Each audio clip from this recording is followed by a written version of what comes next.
Listen up, sports fans. Your favorite sportsbook, BetUS.com, is back for our 28th year of NFL action. With the industry's biggest sign-up bonus of up to 200%, BetUS offers our members the opportunity to cash in on all your favorite sports, including NFL, NBA, MLB, and more. We've also got hundreds of new casino games, including the coolest new European slots, and our live dealers are waiting for you at the table. Sign up at BetUS.com today to get into the action. BetUS, where the game begins. This episode of the Darion Hopkins Sports Show is sponsored by SeatGeek. SeatGeek is the #1 platform to browse, discover, and experience best events in town, all in the palm of your hand. From heart-pounding concerts that can make you dance to nail-biting sports games that can keep you on the edge of your seat, SeatGeek has it all. From exclusive deals and personalized recommendations tailored just for you. Use the promo code DHopkins and get $20 off your first purchase. So join the movement. SeatGeek. Get up, get out, and get tickets.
What is up? What is up? What is up? Can y'all hear me? Yeah. What is up, y'all? I'm sorry that we starting a little bit too late here, but it took me forever to get home after the first day of work today. So, working with kids can really wear you out. But happy Monday, everybody. Happy Monday. You know, we're here for another episode of the Darion Hopkins Sports Show, episode 67 on YouTube. And I tried to upload all the audios to get up to date, but we're on episode 53 on the audio side of things. So I couldn't get nothing to work as far as getting audio over there. But what's up, Mac? What's going on with you? It's another day. Just another day in the neighborhood, right? Just another day in the neighborhood. But shout out to everybody that's watching on live on Facebook, YouTube, and Twitter as well. No, not Twitter, Twitch. I'm sorry. for all the people that is watching on those platforms. Make sure y'all hit the like button. Follow us on all social medias at DhopkinsShow. Y'all see the platforms at the bottom. And make sure y'all check out SeatGeek and get that $20 off your first purchase using that promo code DHopkins. A lot of interest. Well, not really a lot of interesting things, but a lot of cuts went down today as far as the tracker goes of so many players getting cut, or who's going to be on the bubble, who's already left, who already got released. Whole situation going on in Arizona, knowing that Kyler Murray is going to start off on the PUP list. Colt McCoy gets cut. What's going to happen there next as for the Arizona Cardinals? We got the Josh Jacobs finally signed with the Las Vegas Raiders. We'll talk more about that and other topics that we do have here. Is Matthew Stafford's situation about him not getting along with not really getting along with the younger guys. The Georgia Bulldogs college football is around the corner. My Tennessee Vols play on Saturday at 12 o'clock. I'll definitely be doing that game. And some top trade targets for the NBA. I really couldn't get I was actually doing these topics, Mac, when I was on the bus. Because I can't have my phone out in the schools like I have it. So when I told y'all, to help me out with the topics, I was on lunch break. I was like, I can't find really shit right now. So at least you got a lunch break, motherfucker. I started as soon as I started eating, I had a customer, and then another customer, and then another customer, and then I'm sitting there eating while I'm doing orders. So I mean, like, 30 minute breaks ain't it for it, man. They just ain't it. And I mean, bro, what's worse for me is like I sit there, I lock the door, and I put the close sign up. And you know what I mean? Like, I got a glass door. So they'll stand there at the glass door like, yo. You can't go in like the back or nothing? And so nobody can see you? I mean, I can, but it's a warehouse. I don't want to eat in the back of the warehouse. I dig it. You know what I mean? I get it. I get it, man. I get it 100%. But let's get straight into it, all right, man. Hold on. I gotta do this just because. So hold on. Go ahead. Take your time. Go ahead. So I want to give your guys a 4-bet parlay to play today. Play this today while the odds are still where they are. Okay, I'm typing it in so it's actually in the chat so we can go back to it. Okay. Okay. So go ahead. Take your time, brother. You got it. But yeah, man, I just watching what's been going on. It's been pretty exciting.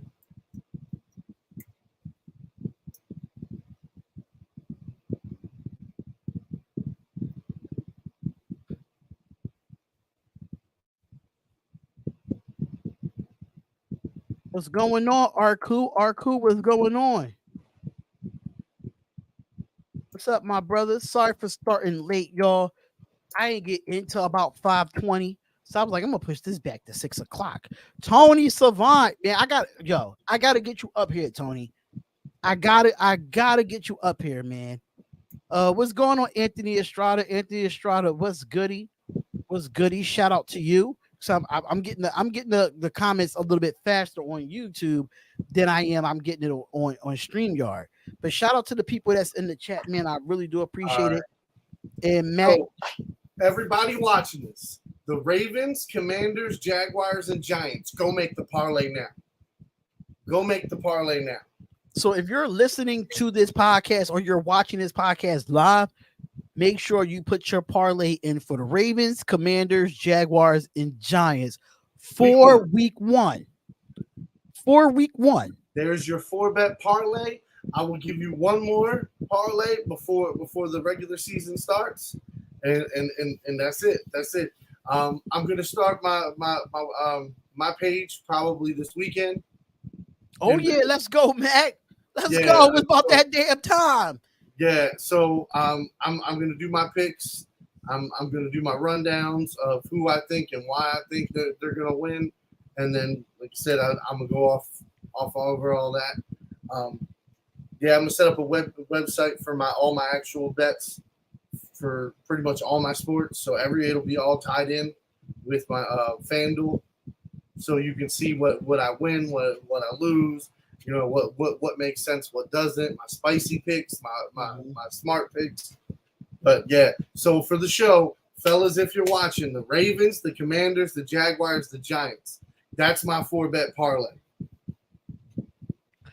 And make sure y'all put that parlay in early, ladies and gentlemen. Make sure y'all put that parlay in early. But roster cuts has been coming down the pipeline today.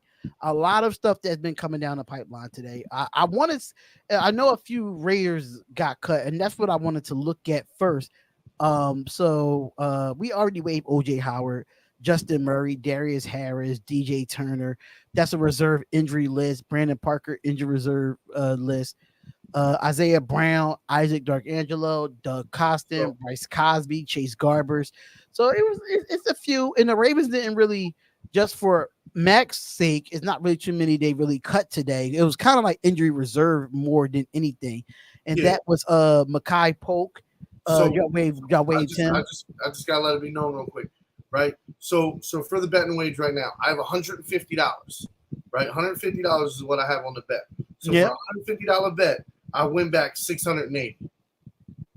That's not bad. No, not bad at all.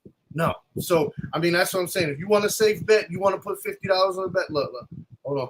Even if for $50, it's $229. I'm just telling you right now. The bet is hot. That's a hot bet. Plus 450 for these four: the Ravens, the Commanders, the Jaguars, and the Giants. Talk, man. Give them them spicy picks, man. Bro, I don't even think it's spicy. I don't even think this is spicy for real. Do you feel like it's guaranteed though? Yeah, this is like bro, I feel like there's no reason why this ain't gonna hit. Like, bro, I'm telling you right now, and that's why I brought up the topic of the New York Giants defense. Right, so you got Wink Martindale, right, and you've got at least one top caliber player on every sense of the defense now, especially with them picking up Isaiah. Whoo, you see what like I'm just saying, like bro, this defense is gonna be scary. I think they're gonna be in the top 10. So do you feel like it's like that because what they just added? Isaiah Simmons to this defense? Because what did you feel like before they had Isaiah Simmons? You feel like they would have been outside of that top 10? No. I was more worried about the pass rush, right? Okay. But after seeing the preseason, then going back through, looking at some of the practice tape that they got on the website, and sitting there looking through everything, it's just like, bro, I watched a 2-minute segment where there was a couple different commentators taking quick takes, and it's all building up to where it's like, okay, every week since training camp started, their defense has gotten a little more recognition, a little more. Well, now you're actually seeing how it's going to be played out, bro. This is. I'm just saying. I think this is going to be a great season for New York. Now the problem is, I'll say this. Outside of the division, shouldn't be that bad, right? But in the division is what's going to be tricky. But I feel like it's going to be the Eagles, it's going to be New York, and then it's going to be Dallas. Okay, as far as like defensive rankings for that division is what. No, I'm talking about complete rankings. Like, I don't think the Eagles are going to win 14 games because I honestly think they might split with New York. I don't think the Eagles are going to win 14 games either, just due to the fact that it's going to be a lot of changes. Like I said in other podcasts that we did, those losing your offense and your defensive coordinator last season, and now you got two new offense and defensive coordinators for the Philadelphia Eagles. We don't know what this offense is going to look like. We don't know what this defense is going to look like. So when it comes to that situation, they might win 12. I think they can still win the division with 12, just because of the division that they're in. Now, I mean, if Dallas end up winning 12, then that means the Eagles got to win like 13 or 14 to win that division. But I don't know. Dallas always do good in the regular season, and when it comes to the playoffs, it's whatever. Well, I mean, but that's what I'm saying though. This ain't the trash ass division it's been the last 3 years. Agreed. Like you're talking about an NFC division that was once the mock of the like the laughing stock of the league for about 5 or 6 years. Right. Now you're talking about this could potentially have the potential to be one of the best in the league. Because you do. This is another division where, bro, everybody could have over 8 wins. Right. Okay. Like, yeah. let's be honest here. I can see the Commanders winning. Commanders could possibly win 9 games. I wouldn't be surprised. I mean, but I'm saying, like, could you 8, 9, and 11? That's not a bad division. That wouldn't be bad. That is a damn good division, considering I can almost guarantee you, like no other division is gonna have 2 teams with 8 in them. You'd be lucky to have like one team that has 8 wins, and then one team that'll have like 10 or 11. Right. Okay. So Anthony Price says Ron Rivera said in the press that he didn't know how good Sam Howell was last year, and could have played him last year. Ron, you need to retire. You know Anthony Price is a Commanders fan. Y'all know that. So it's very a competitive division, Arku. I always thought the NFC East was one of those competitive divisions that got better and better the way they draft and the way they went out in free agency and got players. So yeah, it's a competitive division. Agreed. So now I gotta ask the first trivia question just because. Oh, so you got some trivia for us this time? I sent you the text message that I pulled up some trivia shit while I was sitting here waiting for you. Oh darn! I didn't even see that. Bro. Okay, I'm sorry. What NFL team is the oldest? What NFL team is the oldest? I think we did this before. No, we didn't. Okay, and you only get 3 guesses. For me, the oldest team is the Green Bay Packers. No. The Kansas City Chiefs. No. The Chicago Bears. No. So, with the Browns, what the hell? No. The oldest team in the NFL? Yes. What NFL team is the oldest? Oldest team. All right, you're going to give me one more. Okay. So, you know what? We're going to talk about them today. Is it that trash ass Arizona Cardinals? Well, no, technically, it's the Chicago Cardinals. But yes, it's. Well, how does that count? Because it's the original name. That was the only team that kept their original name through the entire NFL process from the start. 1898. You gotta give Chicago a little bit of points there because before they was the Chicago Bears, they was the Chicago Cardinals. You gotta give them some like a 0.5 or something. I mean, but it wasn't that. But that wasn't the Chicago. That's what I'm saying. It's the Cardinals. The name. Oh, the oldest. So you're saying the oldest name, not the oldest team? I mean, it's technically the oldest team because that team kept the name. No, everywhere they went. The name, but it's not the same city. So that's why I thought like Green Bay. Hold on. In that case, then why don't the Colts go ahead and give me back my Super Bowls? That's a fact. That's a fact. You see what I'm saying? Like I get what you're saying. I get what you're saying because well, I mean, it was in a different city. But really, I think you're supposed to say the name, but that's not what the question is. The question is what was the oldest team. And so I got the name right, but the city wrong, basically. Yeah. Okay. It really didn't matter because regardless, it's the Cardinals. The Cardinals name is the oldest NFL. I wonder what type of name. Wonder what type of logo they had. That's the thing. I want to know. Let me see if I can look that up real quick and see the Chicago Cardinals. All right. So just because of that one, let me get one more quick one. Right, okay. And this is just funny because it's funny. Which is the cheapest NFL team to buy? The cheapest NFL team to buy? Yeah. The cheapest? That's a tough one. The cheapest NFL team to buy. No, not the Falcons.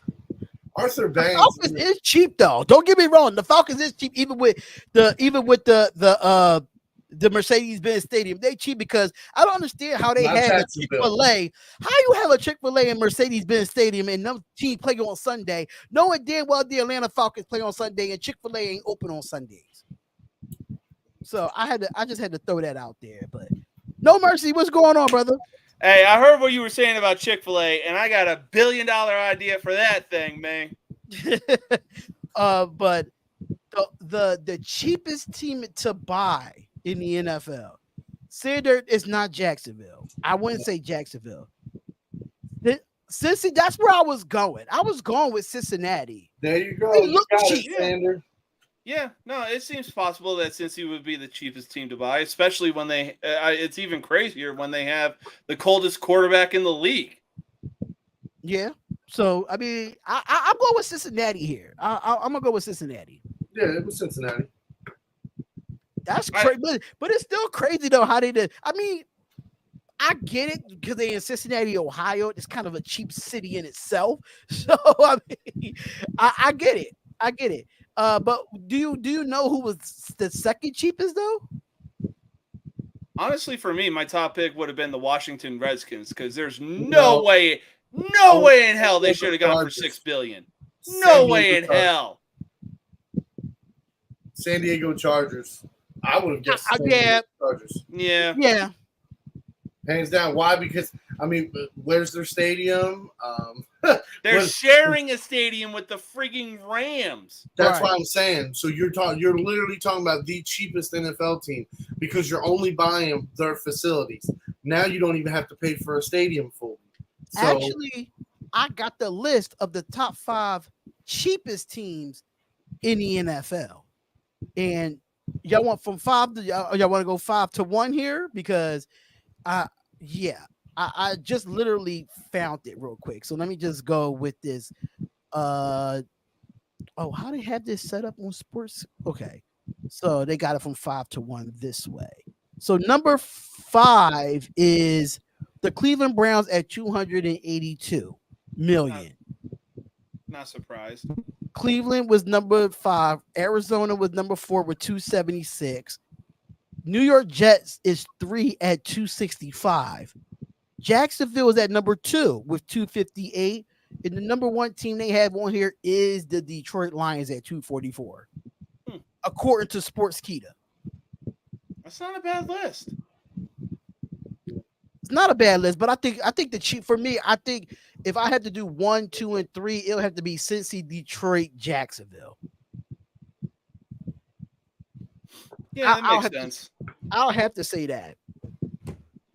But how y'all feel about the roster cuts today? Knowing that we were just talking about your Giants team not too long ago, bro, because Mac felt like this defense is going to be really good now, knowing that y'all added Isaiah Simmons to this defense. No, honestly, I honestly gotta agree. I really feel like that they will be underrated because they are just completely overshadowed by the hype that the Cowboys and Eagles are getting. Did you see my 4-bet parlay? No, I don't think I did. Okay, do you bet, right? You bet? It's right here, actually. Bam, there you go. I placed $150 on this bet a couple days ago, and it was even juicier. It was like plus 680. Damn. So right now it's still plus 480. So like I said, I put even $50 will bring you back over 200. Damn, that's fucking crazy. Telling you, Mac was on it with these picks. Now he was on it. The whole thing is right that Monday after the first week. Bro, yeah. Shit. Yes, he will. Yes, he will. Okay, listen to me. I'm just gonna tell you, right? What Martindale did with Chuck Clark's bum ass in Baltimore, like, bro, if he gets Isaiah Simmons, it's like night and fucking day. Like, he is going to kill shit. And I am here for it, bro. I am 100% here for it. No, I completely agree. I mean, on top of that, the Giants also have what's his name? Azeez Ojulari. And honestly, like the kid really proved himself last year, I especially with a veteran linebacker like Blake Martinez teaching the kid. I mean, the kid made leaps and bounds. What's his name? McKinley or McKin? What the linebacker? McKinney? Is that his name? No, I think you're thinking of Xavier McKinney, safety, cornerback, one of those two positions. Okay. Well, no, I mean, like I said, I've seen a whole bunch of Giants highlights, over the past couple weeks, and man, bro, he like to watch it. He came right up to the line, and I mean, that running back had nowhere to go, and he's like throwing his hand up, and I was like, Jesus Christ, like, bro, it went from standing still to he was there in the gap. Jesus Christ. And I was like, Rhyming. Bro, and like I said, with Wick Martindale, he loves to blitz. Like that, he is a blitzing motherfucker. So to have is Ocho on your team or Ucho? How the fuck you say his name? Ojolari? The pass rusher you guys got. Kayvon Thibodeau? No, that's New England then. It's Uche or whatever. I don't know how to say his name. I thought he was with New York, but I guess he's with the Patriots. Yo, he said Arizona should go to jail for that trade. And on top of that, Arizona might be the landing destination for Caleb fucking Williams. If I am Caleb Williams, bro, I get drafted to Arizona and ask for a trade right then and there, because I'm gonna tell you this right now, and that's why I put Caleb Williams on this thumbnail, because let's just get straight into this quarterback situation or this team situation with the Arizona Cardinals. Now, Kyler Murray will start the season on the PUP list. They waive Colt McCoy in this situation. So the other quarterback they was really high on. I really forgot his name, but Jonathan Gannon, the former offensive coordinator for the Philadelphia Eagles, is now the head coach at there. So they cut Colt McCoy, they keep Josh Dobbs, and Clayton Tune is the rookie. And they have not announced a quarterback for week 1. They have not announced a quarterback for week 1. Arizona's been in rebuild mode for a long time. I ain't trying to hear no rebuild at this point. They've been in rebuild since 2009. Since they went to the freaking Super Bowl. They've been in rebuild since that Super Bowl, and that's a fact. Kyler Murray time is up in Arizona, in my opinion. For me, Caleb Williams, if you out there and you're playing for the number 1 overall pick, you better wish that the Arizona Cardinals trade out of that, because you do not want to go to that team that has nothing. Nope. Literally nothing. Yeah. You got rid of Christian Kirk left the free agency last year. DeAndre Hopkins gone. You got a Zach Ertz that's coming off an MCL and an ACL tear. And it's hard to bounce back from knee injuries. And then you got back, and then you bring it back. James Conner, that's have not been the same since he left Pittsburgh. Nope. What do you really have in Arizona right now for you to win now? Absolutely shit. Nothing. So I'm tired of the whole rebuild thing for Arizona. I'm tired of it. But what are y'all thoughts of this right now? Do y'all feel like Clayton Tune will be the quarterback, knowing that Clayton Tune is a rookie, and they shouldn't start Josh Dobbs? Absolutely not. You don't start him. So while y'all talking about this situation with the quarterback, I'm going to look up Clayton Tune. So what are y'all thoughts about this? I think they should start Josh Dobbs. Really? Yeah. Knowing that Clayton Tune had a great preseason, though. He had a good preseason. Y'all played Colt McCoy. I mean, like I said, preseason is preseason. You know, Sure. Like I understand it's for time for like 2nd, 3rd, 4th, 5th, 6th, 7th, all the way up to 10 stringers come to like really shine. Like, hey, I deserve a starting position. Yada yada yada. But honestly, I think like Clayton Tune. Yeah, Clayton Tune, quarterback. Yeah. He's this year's draft pick out of Houston, 5th round pick. He's been playing against defenses that are just resting their starters. If he goes into week 1 against a fully healthy defense, man is going to be looking worse than Tua did in that Cincy game. He's just going to be like, his hand's going to look worse than the waiter from Scary Movie 2. I just think I understand that is rebuild mode, but I'm tired of hearing that in Arizona. I'm just tired of hearing that. If I am Caleb Williams, don't come out until next year. Don't even come out after this year. Come out. Will he'll be a senior or a senior next year?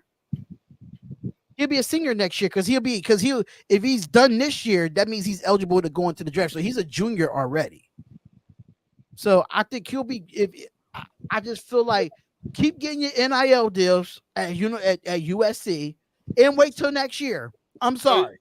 He's currently a junior. Right. So if he comes out next year in his senior year, get away from Arizona, please. Yeah.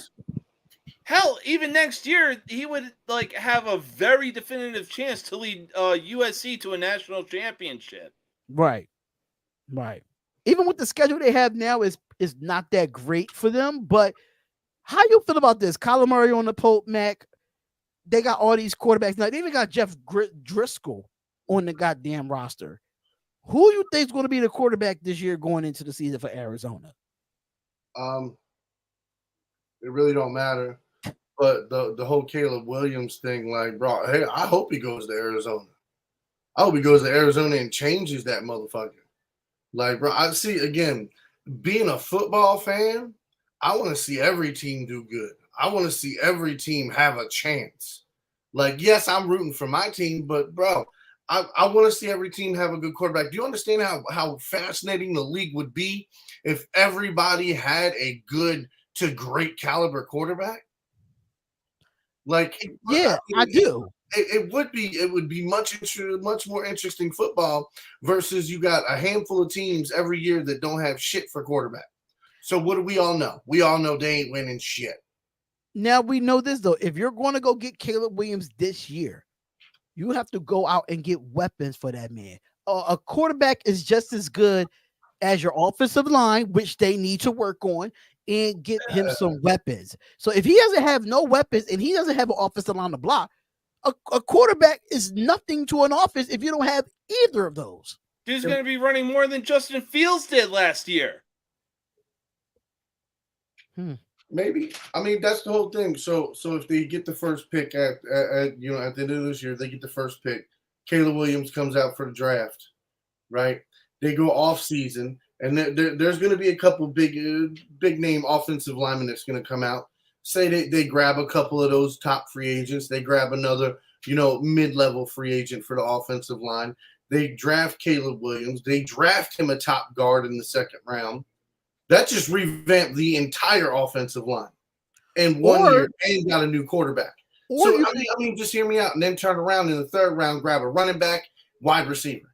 Or you could do this. If the Arizona Cardinals can keep trading and get a multiple first round picks like the Houston Texans did this season, if you can go get a Caleb Williams and a Marvin Harrison Jr., you have your first weapon. Marvin Harrison Jr. is the best wide receiver in college football. That guy run routes just like his goddamn father. I thought he was coming out this year for real, but he was a sophomore. The guy is a baller out of Ohio State. And you got to say, out of people, I say this all the time when it comes to Ohio State. They quarterbacks don't really succeed in the NFL, but they wide receivers do. Mm-hmm. That's one thing I can say. It's always been a successful wide receiver to come out. And Marvin Harrison is a top wide receiver coming out in this year's draft. If I am the Arizona Cardinals, I am going after Caleb Williams, and I'm trading up to get Marvin Harrison Jr. I'll agree to that. Yeah, no, I mean, but that's what I'm saying.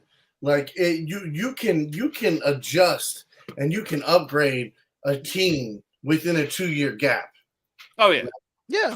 So that's and I see that's exactly what they're planning on doing, especially after the move. They moved Isaiah Simmons. They're probably by the trade deadline. They're going to move a couple more pieces. They're going to get extremely young. They're going to get extremely cheap, so they can start the rebuild. And hopefully they're going to start a real rebuild, which comes from what? The draft. Yeah. So accumulating as much draft capital as possible so you can move up and down the board and you can pick the guys you see, the guys you want versus the guy that. If you can, or you can go get it. You could do that and go get some type of veteran presence that's in their prime right now. You're going to have to, even though you're getting your draft capital, but you're going to need some veterans in the mixture of that's in their prime right now. And you probably have to spin the bag. I mean, you're going to have to. I really don't want them to, but if you want to win this league, you're going to have to spin the bag on your offensive line and get him a number one receiver outside of Marvin Harrison Jr. Or hell, if you at least want to be competitive in your own freaking division, you still got to make some moves. Yeah. Yeah, I mean, but again, like I said, they got 2 years. They have this year and next year. So I mean, bro, because if Caleb Williams and so Harrison Jr. is coming out this year. Yeah. Right. So this upcoming draft, he'll be in it. Right? Yep. Him and Caleb Williams will be. They're both going to be in the draft this coming year. Yes. Oh well, then there you go. Then you got it. Now, I mean, like I said, if they go after Caleb Williams and with their first pick, then you know what I mean? Hey, it is what it is. Now, will they get Harrison? Probably not. No. Let's be realistic. I mean, think about it. Look at all the you know what I mean, people they got on their team right now. How are they going to get? You really think they get a first round pick for anybody they got, or even a? I mean, we saw Carolina move up and gave up a lot to get that first pick. I mean, yes, sir. Including arguably their best wide receiver. Yeah. So when it comes to the draft, it's going to be some shockers for trade ups because remember, the Houston Texans had 2 first-round draft picks. They had a second pick, and I think they had like a 6 or 7 pick. And they moved up to number 3 to get Will Anderson, the best linebacker in college football, in Will Anderson. So if the Arizona Cardinals can, because you also had Jalen Carter too. Right.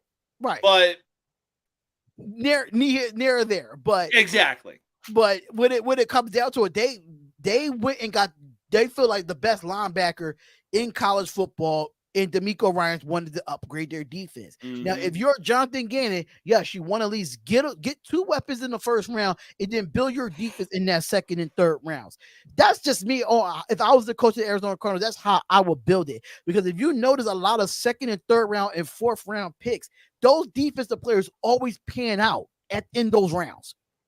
You find your diamonds in the rough in those rounds. So, yeah, I mean, I agree with you, Mac. I mean, but I just feel like if they could pull what the Houston Texans did with the talent that they already have, if you could add to that, I think they'll be good. I think they'll be good. If going into the 2024 season. Yeah. But I wanted to switch over real quick because James put this in the chat about Noah Lyles, man. He put this in the chat, man, about Noah Lyles' comment about NBA teams calling themselves the world champs. I actually kind of looked at this and I want to get the actual quote of this. I'm trying to actually find it as we speak because I didn't have anything set up while doing this podcast. Let me be completely honest. I had nothing set up at all. So when I was listening to ESPN radio this morning, they were the way he started it off. He's like, the thing that hurts me the most is having to watch the NBA finals, a team win, and then on the hats it says world champs. World champs of what? The USA? No, the world. The best players in the world play where? In the USA. Yeah. Like half the players. Bro, if you're trying to troll, you just failed miserably. Who do you see when you watch the Olympics basketball? You see all different kinds of players playing for all different kinds of countries that play where? In the motherfucking NBA. Look at the men's U.S. basketball team. They don't have LeBron. They don't have KD. They don't have Draymond Green. They don't have Steph Curry. They don't have Devin Booker. They don't have the best of the best on the top tier right now. Some of their best players are Austin Reeves, Anthony Edwards, Jalen Brunson, for Christ's sake. Oh, and they still winning. Brunson's good. Yeah. He won me plenty of money in the finals, okay? Listen, he got his 25 points every fucking game, okay? Hey, I'm going to just say this. We got 3, soon to be 4, international players that are taking the league by storm. We got Giannis, a back-to-back MVP, 2021 NBA Finals champion, 2021 Finals MVP, Defensive Player of the Year. We got another back-to-back MVP, Nikola Joker Jokic, also NBA Finals champion and Finals MVP. We got Joel Embiid, a guy with 3 citizenships to Cameroon, America, and France. MVP, 2-time scoring champion, and it's only a matter of time before he adds NBA champion and Finals MVP. And on top of that, we got fucking Luka Doncic dominating right now. So I don't want this idiot that can run 100 meters in under 10 seconds, which, let's be honest, that's pretty much how long we usually last when it comes to certain areas. I don't want you sitting up there saying world champions or what? Man, shut up. You won, what, 2-3 gold medals in a span of 2 weeks? This sounds like it's coming from the guy who kneels during the national anthem, for crying out loud. You know what? This sounds like a guy that wish he won an NBA title. Yeah. Because at the end of the day, you could say world champions. If you have an issue with that in the NBA, you should have an issue with that with all 4 major sports. You should have an issue with that in MLB. You should have an issue with that in hockey. You should have that in football. But no, they all call themselves world champions because they have the best players in the world and they have the best teams in the world. No disrespect to all the international players that come out of any of those sports, but USA is the platform for the best players in the world, and they come to the USA to play against the best players in the world. If the USA was not the best players in the world, if the NBA was not the best players in the world, you wouldn't see overseas basketball players coming to the USA or getting drafted to the NBA just to do that. So this guy, Noah Lyles, you're a bum. You're a bum for saying that, because you got 3 gold medals and that's all you have to talk about, and that's it. That's it. See, the one thing I it was the nail on the head. Fucking Canty was like, he's sitting there saying the thing that I have to do, or the thing that I hate the most, is that I have to watch and sit there and watch the NBA Finals. Motherfucker, nobody's telling you to sit there and watch the NBA Finals. Do you got a gun to your head? Is somebody telling you if you don't watch one game of the NBA Finals, your family gonna die? Nah. Nobody's telling you to watch the NBA Finals. Dummy. Yeah. I love when he do that. Yeah. I love when he do that. I saw a hat on WWEshop.com. I'm getting that shit next paycheck. Speaking of that, did y'all see WWE and NFL connect now with all teams have their own championship belts? I think that's pretty dope. If those belts were all 32 teams had their own championship belts. If those belts weren't $600, if those belts weren't $600, I'd fucking get one. Wait, they $600? $550 to be exact. You know what? It might be worth it. It might be worth it. I probably would never. You know what? If they have it where you could get it. Listen, I'm cheap. I'm gonna do this. I make financial decisions, but not that bad. No, Matt. You could do this too, though. If they have it where you can have it on the payment plan, I'm damn sure doing that. I'm not paying the $550 up front, but I damn well will put that bitch on a payment plan. I will. Hell, I'm sure you could probably get the WWE Championship with the Raiders emblem, like where they have the logo of the wrestler that's holding the belt, Yeah. You could probably do that for $350. Yeah, it might be cheaper that and way. It's a replica. So, yeah, it's a replica. Yeah, but see, if I get a WWE belt, I want the real thing. You know what I'm saying? I want the real thing. I had a replica belt before, and that didn't last too long. So and I'd rather just get the real thing. But I thought it was pretty dope that the NFL and WWE have that collaboration with the championship belts. For sure. I thought that was pretty dope. But let's get into some other topics here. Going back to football, Josh Jacobs, ladies and gentlemen, is back.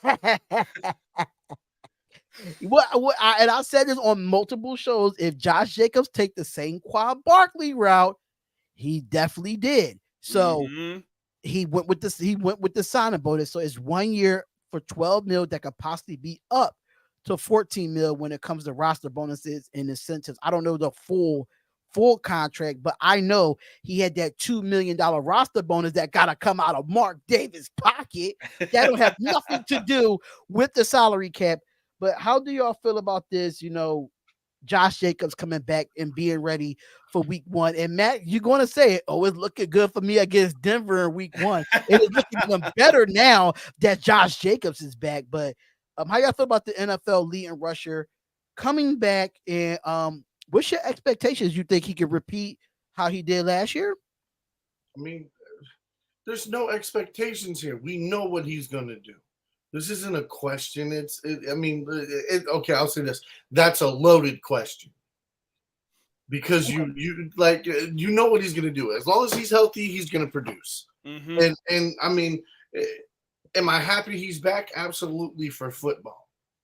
Do I think it's funny what happened for them to come back? Yes, I find it fucking hilarious with the contract bullshit that's going on for them to just turn around and take the $12 million. And I get it. Like, it's more money than what running backs. But the reason why you had to take he had to take that, because if he didn't take that and waited out to a multi-year deal, he would have been out till week 10. Yeah, no, and the Raiders could not afford that. I would have been a Raiders version of Le'Veon Bell. Because after the franchise tag is tagged, you can't talk about a multi-year deal. So you're going to have to do something to maneuver that to get that 1 year deal and get that signing bonus up front. And that's why Saquon did what he did with his contract. I mean, it's like the Steve Miller Band said, like, he took the money, now he's got to run.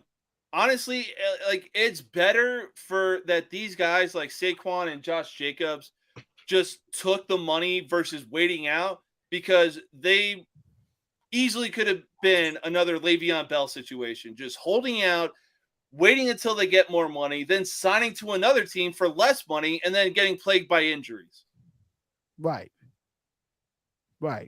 And I just feel like, you know, this storyline has been going on for a long time during this whole training camp, even after the season was over, you know, with these running backs. But I mean, if you want to play football, and right now you can't talk a multi-year deal, and I think it's going to be good for Josh Jacobs. If he could put up those same numbers, and I know he's going to produce, but if he could put up the same career numbers that he did last season, you got to think about the Las Vegas Raiders free up $30 million off the cap after paying all those players that they signed and cut. So half of those players that we during that Mayock and John Gruden regime is off the books at the end of the season. So that extra $30 million come into play. You could throw that to Josh Jacobs and see. The question is how long and what's the guaranteed money. That's the only thing. It's not the full contract in itself. What he's getting guaranteed and how many years is going to be guaranteed for is going to be the question for next season. Right. But I'm ecstatic. I'm happy that he's back. I'm happy he took the 1 year, and it makes me feel like he's going to get back to that point, because that man changed from 28 to Alabama 8. You going back to Alabama, Josh Jacobs? If y'all don't watch Alabama, Josh Jacobs, I'm telling you right now, that boy is going. I fucking hate that shit. No, I love it, man. No. He wanted number 8 when he came out. Bro, what about all them people that bought your motherfucking jersey and now you got a different jersey? I mean, I got Josh Jacobs jersey and I don't mind wearing 20. I still don't mind wearing the 28. I still don't mind. It suits him. Because it's happened to me a couple times where I buy a player's jersey and the next year they change their number. Like, it's happened to me twice, bro. Matt Judon did that shit to me. Marquise Brown did that shit to me. Like, bro, I hate that shit. Like, nah, bro. Once you get a number with a team, you should not be able to change that bitch. That's your number for the entire time you're there. Yeah. I mean, he kind of kept the same number. It just took the 2 off of it. I mean, it's not like he went from 28, as a fan, 28 to 35. You know what I'm saying? Jersey. It's not like he took the Kevin Durant route, going from 35 to 7. Yeah, you know. I mean, he just took the 2 off of it. Again, for me, I hate that shit. If you're with a team, you should keep the same jersey number the entire time you're with a team. Like, I get it now that they changed it. Traditional way. Hopefully that shit will stop. But it won't. It won't, because a player will leave a team. Oh, well, hey, I can get a single digit now, right? And yeah, we're going to keep doing that bullshit. No, honestly, like, I can understand where you're coming from. I mean, like, yeah, they should keep the same number that they pick when they come to a team, but at the same time, like, the NFL is evolving. The fucking Yankees have still yet to evolve with their facial hair policy and, you know, their, like, clean cut policy. Like, I understand, like, you know, you should be clean cut. You're coming into a team with, there's no words to even describe how historic the franchise is. But at the same time, it's like, yo, the game's evolving. Y'all are still stuck in the fucking 50s when you actually won, 10 championships in a row? Let the players grow some facial hair, but give them some leverage. Like, yo, y'all can grow some facial hair, but it's got to look good. It's got to look clean. That's it. Because we're seeing what Joey Gallo was doing since he departed the Yankees. He's been fucking balling out in Minnesota. Aroldis Chapman is doing Aroldis Chapman things. Right. But happy that, you know, Josh Jacobs was able to get back in and wear that silver and black, and I cannot wait to week 1 and see him. Now we just got one more running back to worry about. Yeah. Yeah. So go to Chicago. Hey, if he goes to Miami, I heard some rumors about Adam Schefter saying that Chicago's not interested anymore. I was going to say, even if he goes to Miami or Buffalo, I still wouldn't be disappointed. I think I told Mac this. Mac thinks. What team you said? You said had Jonathan Taylor go to New England, if I'm not mistaken. Ooh. I think that's what Mac said last week. Was it New England that you said? Yeah. New England was one of my teams. A 3-headed beast in New England, like Ezekiel Elliott possibly revitalizing his career. But he made it. Yeah, because I said it would be a great 1-2 punch. Well, they already have Ramondre Stevenson, who's like. That's what I was saying. That'd be a 3-headed monster. I mean, that's for, you know what I mean? Like I said, if Zeke ain't producing on them third downs, then go ahead and let Stevenson he gonna produce. That man is about to take the Jordan route. But Mac said another name too for Jonathan Taylor that he liked as well, and that was the Los Angeles Rams with him and Cam Akers. I think that the only reason why I say that, because if you look at the running backs that comes out of the NFC West, Cam Akers don't have a great backup for him, but Cam Akers won't be the starter. It'll be Jonathan Taylor and Cam Akers being a 1-2 punch. But that's another story for another time. I just wanted to get into that because Matthew Stafford, I got some shit to talk to you, bro. His wife came out and said that Matthew Stafford is having difficulty connecting with young Rams players. Now, God, the memes on social media. So this is ridiculous. So Rams star Matthew Stafford might be experiencing a generational divide as the franchise slowly pivots to a younger direction.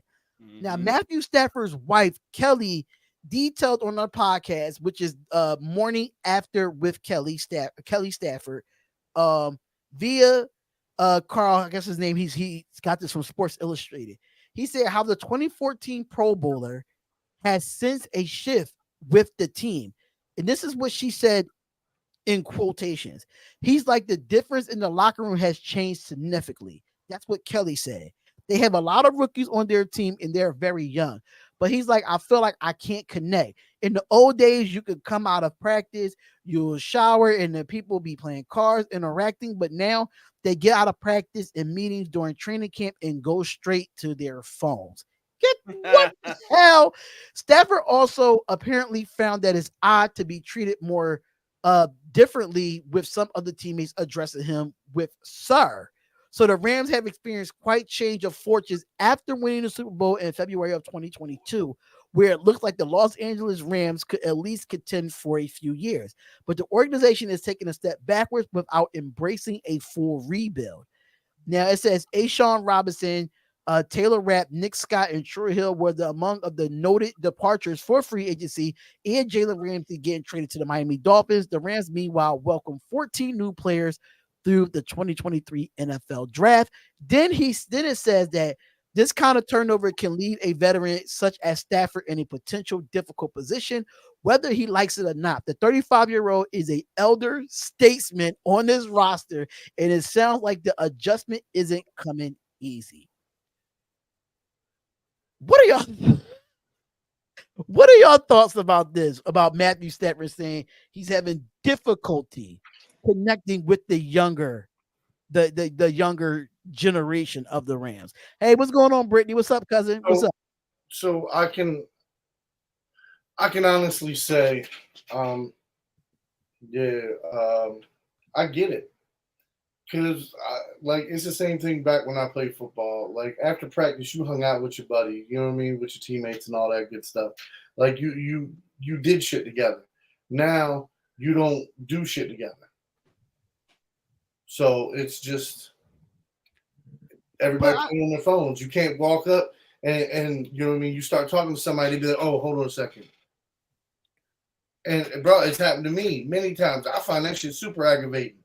Like, I don't give a fuck what you got going on. If we're sitting here having a conversation and you give me the finger to tell me to hold up, man, obviously what we talking about ain't important enough for you. So, you know what I mean? Like I get it. Like, he feels like there's no real camaraderie after practice. This is my thing too, Mac. You're a captain of this team. Why you don't arrange something for them to go, all of us go out? If you have captains and veterans on this team, you got to find ways to connect with these younger guys. As a football player, even though, like, say if you're a senior in high school and you got freshmen coming up trying to take your spot, but at the end of the day, you want that camaraderie, you're gonna want that chemistry off the field. Them seniors is going to take their step. I mean, matter of fact, you know what? I'm gonna make it higher. College football, for existence. Yeah, because I was gonna say, high school is a little bit different. High school is a little bit. They do a little bit. They do a little bit of hazing in high school. They do a little bit of hazing in high school. Listen, it ain't even that. Okay, I was just gonna say, just to what the particular you were saying. Like, high school football is definitely more oriented on, if you're a senior and you get some playing time as a senior, you're gonna get all the playing time. Yep. Right. I've seen it. Even guys who weren't that damn good, they're getting all the playing time because they're a senior, and this might be the last chance he ever gets to play football. Yep.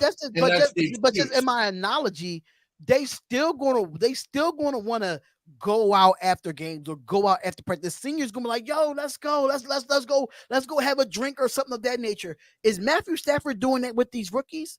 Like, let's go out to eat, let's do something of that nature. I understand they want to be in their phone, but if they can be distracted by their phone, you could distract them from not being on their phone.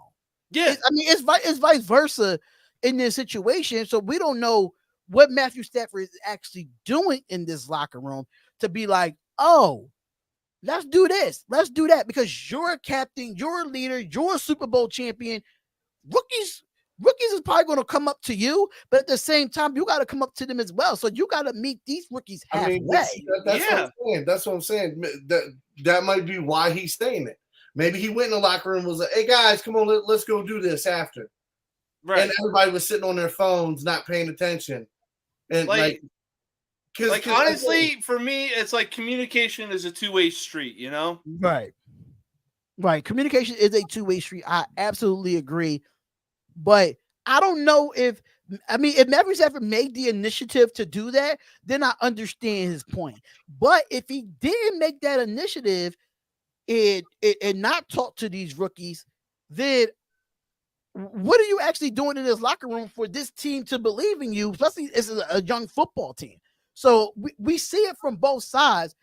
But but my question is this though: why we didn't hear it from Stafford? Why we had to hear it from his wife? Because his wife's the only one that's gonna talk shit. That man, he is a grown ass man. I bet you right now in their house, he's like, "Why the fuck would you say that?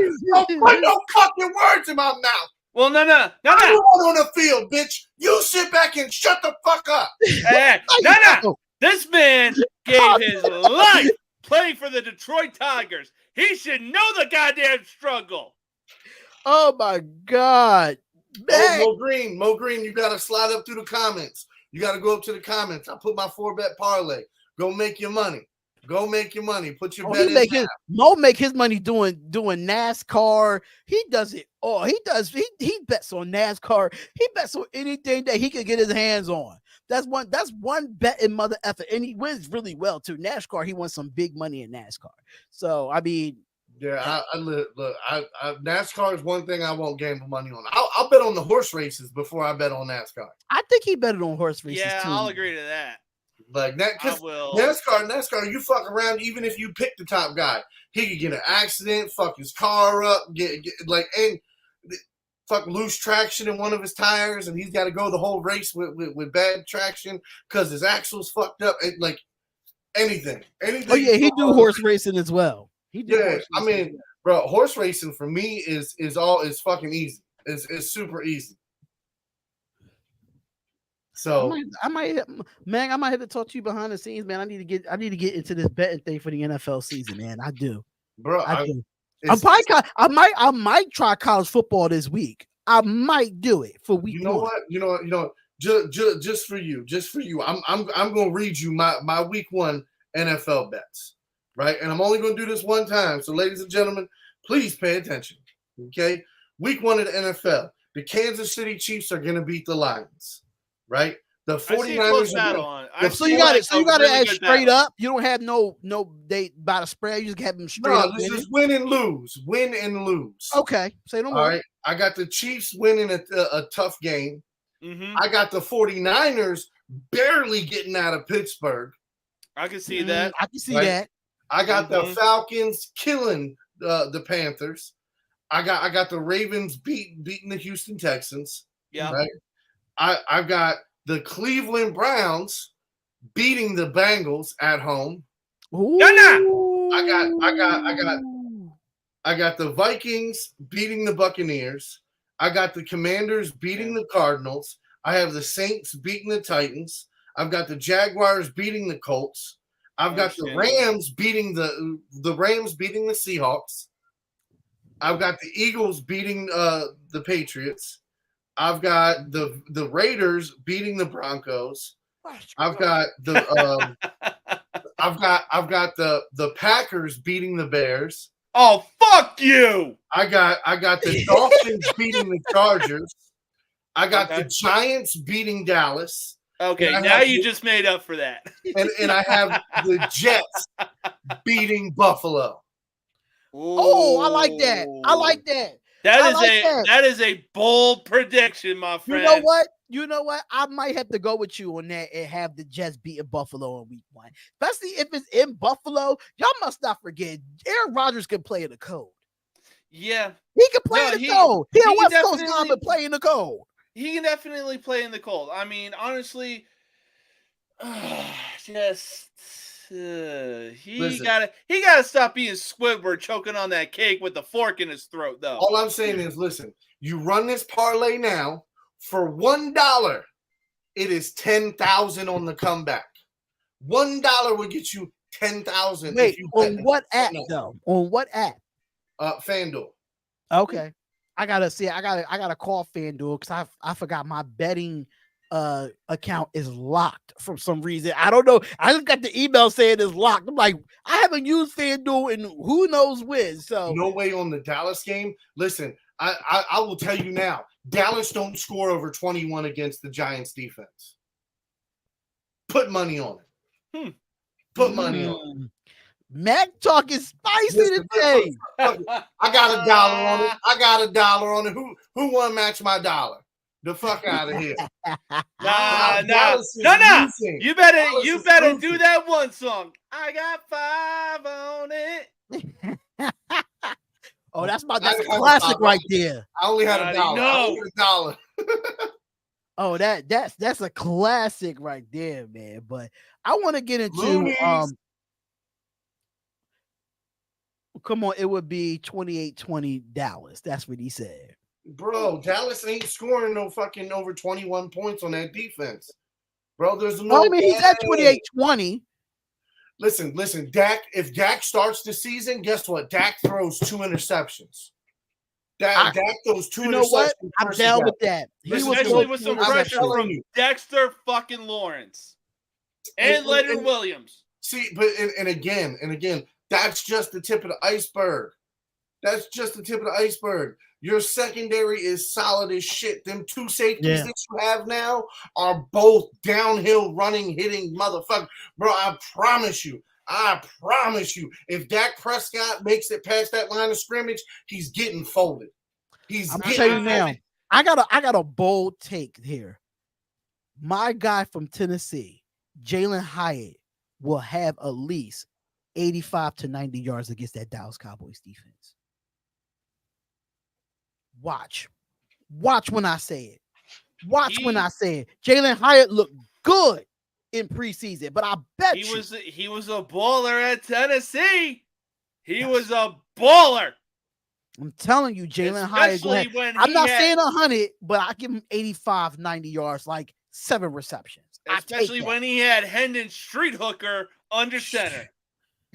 Vance was working that corner against Alabama. I'm telling you. Ooh, I'm gonna say I got the Giants as well. I'm taking the Giants. I'm definitely taking the Giants Tennessee as well. But I don't think Dallas versus Alabama was easily the best game of last year. It's not even agreed. Close. Agreed. My Tennessee has that not was a beat them in shootout. 25 years. That was a shootout. Years. Shit. Oh, Tennessee kicker kicked a knuckleball through the upright. I don't know how the hell he did it. Let me tell you, when I say I'll have no voice for 2 days, the way I was yelling at the TV, you know how long I'm 37. They haven't won a game against Alabama in 25 years. You do the math. No, Tennessee fans stormed the field more than Auburn fans did in that kick 6 game. Now that was one of the best. I still think that's one of the best plays in college football history. Kick 6. Honestly, for me, it's arguably one of the best plays in the last 10 years. Okay, I could take that. But speaking of college football, what's going on? Thank you. So, speaking of college football. Ooh, college football's back, baby. Ooh. Oh, you see how excited he is for college football. Man. Notre Dame put a whooping on Navy. Oh, that was much as I hate saying it. It was disrespectful. As much as I hate saying it, because I gave my 4 years of my life to the Navy. I had to root for Notre Dame. I had to. I've been born and raised a Notre Dame fan, and I had to. Look at the kid. Look at the kid. What's going on, man? But Sam Hartman played really well against Notre Dame. In the running backs, the receive, like everything was just going right. Yeah, for Notre Dame in that game. It looked like a well-oiled machine. It's not even close. But my question today is for college football. And Michael, we'll talk behind the scenes about how my Raiders is looking. We still got to cut some people, but will the Georgia Bulldogs pull off a 3-peat in college football? Mind you, they are in the best conference in college football in the SEC. Mm-hmm. And was it Texas? Is Texas already in the SEC right now? Or is next year? I think it's next year, but okay. I'm honestly not too sure. Because the way the college football shakeup is going to be next year, you have to think about it. It's not going to be 4 teams that are going to be in a college football playoff. It's going to be 12 starting next season. Yeah. So is it time for Georgia to get into the playoff and win it all again? Will they 3-peat in college football? Will they be the first team to 3-peat in college since football. Minnesota in like the 30s or 40s. No. They will get close, but I don't think they're gonna get the cigar. But do you think they will be? Would you think they'd be back in the national championship? No. I say they get to one of the two final bowl games before the national championship. So you say they'll be in the Final Four? They'll be in the Final Four, but they will come up short because Ohio State, man, that kicker, what was it, last year? That man got ran off campus after that kick. Now, I'm gonna say this: it's a possibility that Georgia can three-peat, but the question is, they're gonna have to get through the one team that's always in it every single year. And I think Nick Saban and the Alabama Crimson Tide is going to try to bounce back after the back-to-back championships that Georgia won. Yep. You really think Nick Saban is going to let Kirby Smart, which was my protege? Yes, you really think I'm going to let my protege win 3 in a row when I couldn't do it? Absolutely not. No, you really think Nick Saban is going to let go of a 3-loss season? Right. Ooh, that man walking in to practice or the first game of the season like a man possessed. Have any of y'all seen the TV show Ted Lasso? Yes. No, I haven't. You already know where I'm going with this, Big Mac. Man, that man is going to be walking into week 1 like Led Tasso. He's going to be Bobby Knight throughout the entirety of this season. He is not letting a 3-loss season go away like that, especially when you put a whooping on a team like Tennessee, like you have in the last 25 years, just to blow it the way they did. Nick Saban is going into this season like a man possessed. It wouldn't surprise me if Alabama goes undefeated. You know what? I don't think Alabama goes undefeated, but I think they get 1 loss. 2. And it probably 1 or 2 losses. It probably won't be 2. I don't think they played Georgia in the regular season. Fuck that. Watch undefeated. Watch undefeated. I'm gonna tell you this right now. Roll Tide. Motherfucker, you got the Maryland Terrapin behind you. What are you talking about? I'm gonna tell you one team hold on, my bad. That's just because I live in the state, okay? I will represent my state team. But if we talk about the team that's right above me, Mr. Ravens, where do we get a lot of our players from? A good chunk of our alum has been from where? Alabama. Roll Tide. Yeah, that's a lot. You can say about a lot of teams in the NFL, not just Baltimore. You know, they quarterbacks aside, Alabama produces players. Yeah, they do produce Alabama players, but there's one team that knocked them off last year that might do it again. And they're so underrated, and that's LSU. I really think LSU can beat Alabama again. If they could bring back those returning players on that defensive side of the ball. With the second favorite Heisman winner being Jaden Daniels? Jaden Daniels has once he left UCLA to go to LSU, he has been playing better once he left UCLA. And that defense has been stout against some of the best of the best. They even had I think they had a good game against Georgia, if I'm not mistaken. I think they played Georgia last year. Is another only reason why I won't say Tennessee would beat Alabama because our defense stinks. Tennessee defense stinks. We give up too many goddamn points. We gave up how many, almost 48 points against 49. Alabama, 49 points, and we almost lost that game to Alabama. So I'm not trusting. I don't have no problem with our offense. I think Joe Milton is going to be a Heisman candidate. I really think so. But at the end of the day, Georgia might get a loss this year. And only teams I could really see going undefeated is Michigan and Ohio State. Only 2 teams I could really see. If you look at the Big Ten right now before it changed next season, outside of Ohio State and Michigan, who was a threat to them in the Big Ten? I mean, I don't like Michigan. I don't like Michigan either. I feel like I don't care for Michigan. Honestly, I'm 50-50 with Michigan. As a Ravens fan, because I feel like I get cheated every time we draft one of their players. We get cheated. Like I mean, I'm just saying that's me. Like every Michigan player we brought in has always been some shit. Now, hopefully, a Jobu or a Dobu, I don't know how to say his name, a Jobo. Hopefully, he can produce something. You're about to say adobo. Whatever his name is, let's see. I mean, dude, he played 5 games last year and didn't come up with shit for real. They're talking about but I think he was coming off that injury too, right? Yeah, but he was coming off that injury. But they said the same thing about Jason Away. They said Jason Away. Oh well, you know what I mean. Oh, he's gonna come in. He's gonna learn to be a pass rusher, and you know he's gonna be great. What did he do? Played all season, 2 sacks. Do you think it have to do with the scheme? So that might be the case. It might be the scheme. No, I mean it's not the scheme. He's a pass rusher. That's what he was in. He was in edge pass rushing positions.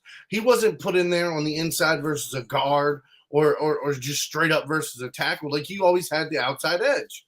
So that's what I'm saying. For me, look, you can be as fast as you want to be. You can be fast as fuck, but your speed don't always accumulate to production. Now, can he produce if he learns how to use his hands and shit? Absolutely. But I feel like us drafting these guys in the 1st and 2nd round that didn't have any fucking production in college, now coming to the NFL after 1 year and still having no production, what the fuck did we draft them so high for? I mean, hey. Well, I mean, honestly, so one of the things that I heard on ESPN radio was like, take Josh Rosen, for example. Taking at 10th overall was supposed to be like this outstanding player coming out of college because he had what was their record when he was playing with them? They had a good year. I know that much. Yeah, but unfortunately, due to divine intervention, the Cardinals getting a head coach, he was being passed more around the league more than Ryan fucking Fitzpatrick. I mean, but Josh Rosen, that's I can't. I mean, but look, we were talking about defense, and that's why I was like, okay, okay. So I mean, it's just like for me, especially with you got defensive linemen, pass rushers, and shit like that. Like, well, by your 2nd league, if you're not producing by your 2nd year in the league, then it's time to move on. But and for the Ravens, that's where we've shot ourselves in the damn foot. Your fucking daughter, I'm sorry. I'm sorry. That was just adorable. I'm sorry. What? Your daughter. Oh no, that's my son. Oh damn. It's all bro. Now I feel like a dick. No, it's cool. It's because he's got the long hair and braids. Like, dude, he's never had a haircut. Like, my son has never had a haircut. Okay, bet. And then he's got the gangster braids going on too. Hey, that's definitely giving a Snoop Dogg gangster braids. It's definitely giving that. Hey, he got to get those marble beats in there. You know what I'm saying? Put down a blanket. All right, so I got one more NFL topic, and we gonna go to the matter of fact. No, I know y'all didn't watch it, but I just wanna say a shout out to AEW. Oh, All In. What a pay-per-view. What a freaking, I just want to shout out them. I don't really want to get too much into it, but they had a hell of a pay-per-view. MJF and Adam Cole had one of the greatest matches that I've saw in a long time. No, that slight mic interaction with Adam Cole saying, "Hey, I want 5 more minutes," and MJF was like, "No." 5 minutes isn't enough. We are going until a winner walks out of Wembley fucking Stadium. Facts. Oh. And Wembley Stadium was sold out. When I say I actually sat here from 1 o'clock to at least 5 o'clock to watch that show, I have to say it was one of the best pay-per-views that I saw from AEW. That's why they make it. Yep. That's why they make All In the top pay-per-view for their promotion. That's one thing I really can hope like Triple H and Shawn Michaels saw that, because it's like, yo, after that, the Stadium Stampede. Now, y'all want to talk about a tribute to Terry Funk, God bless his soul. Stadium Stampede in Wembley gave what Terry Funk did in his career as a wrestler. That was a true tribute to what you saw. When I say you had the acupuncture things into John Moxley's head, you saw it hanging out. You seen Forks getting stabbed. You seen ball wire. You seen everything in this stadium. It was definitely a Terry Funk hardcore ECW classic type of shit. That's exactly what we saw. Did you just say foreskin? No, Forks. Okay, I thought it sounded like foreskin. I was like, what the? No, the acupuncture stuff that they put in your back or whatever. That was in John Moxley's head. Kebab fucking thing. Yeah, no, I got what you're saying. It's just like I said, I'm just sitting here and I'm listening to you, and it's not like you said foreskin. And no, I'm like, it was a fork. What? A fork. Are like Mazel Tov, huh? Just chopping it off. We saw it all, man, and I have to respect what AEW did. They put on a great show. They did. Honestly, for me, I think it was the SmackDown episode tribute to Bray Wyatt. I mean, obviously you saw like too. And again, like, not to be biased or anything, but LA Knight's tribute, because he was the very last guy that Bray faced in the ring. Yeah. Like, his tribute to Bray Wyatt, and then just going into his promo to The Miz, and then paying tribute again to Bray Wyatt. I'm not gonna lie. I'm not gonna lie. I'm gonna let y'all know I cried on SmackDown. I cried like a big ass baby. I did not care. I cried. Oh, like when I saw the chair. Thinking about his promo for The Miz and paying tribute to Bray Wyatt, to quote Andy Samberg from Brooklyn Nine-Nine, just chills. Literal chills. It was that good. When they brought the chair and they brought his light thing out at the end, that's when I cried at the end. And then you just see his shadow on the Titantron.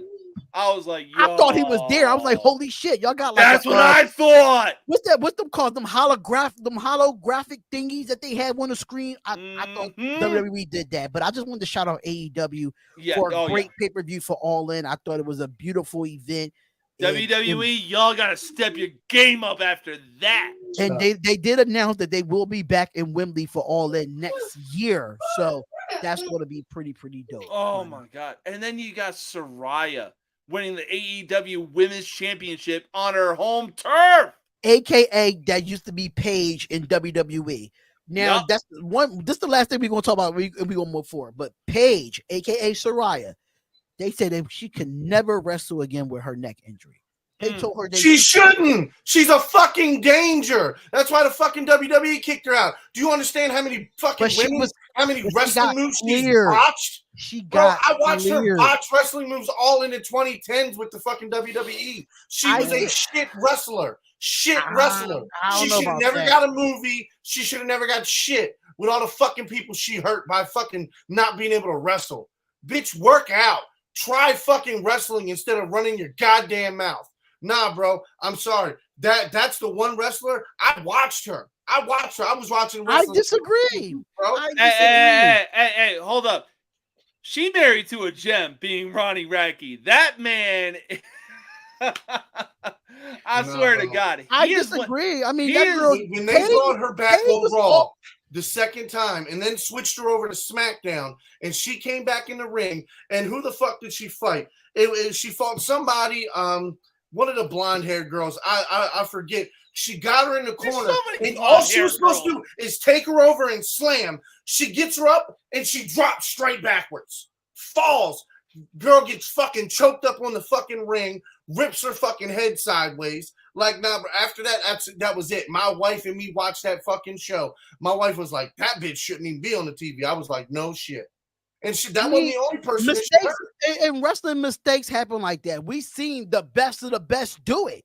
Yeah, we seen some of the best have like fuck ups in matches. We seen it, but I'm not going to say that she can't wrestle. I'm not going to go that far. Maybe that was probably her younger years at WWE. But that's one thing that we saw Paige do was put on a show in a ring. That's one thing that I remember Paige from. But the girl having a broken neck and how many injuries that girl had.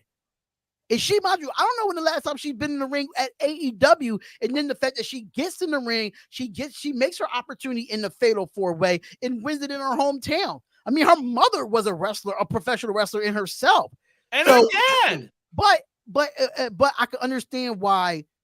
Shout out to JD from NY on Twitter. I can understand why they took the belt off the other girl. They took it off of her a bit too early and gave it to Saraya, but I think they did that because Saraya was in UK.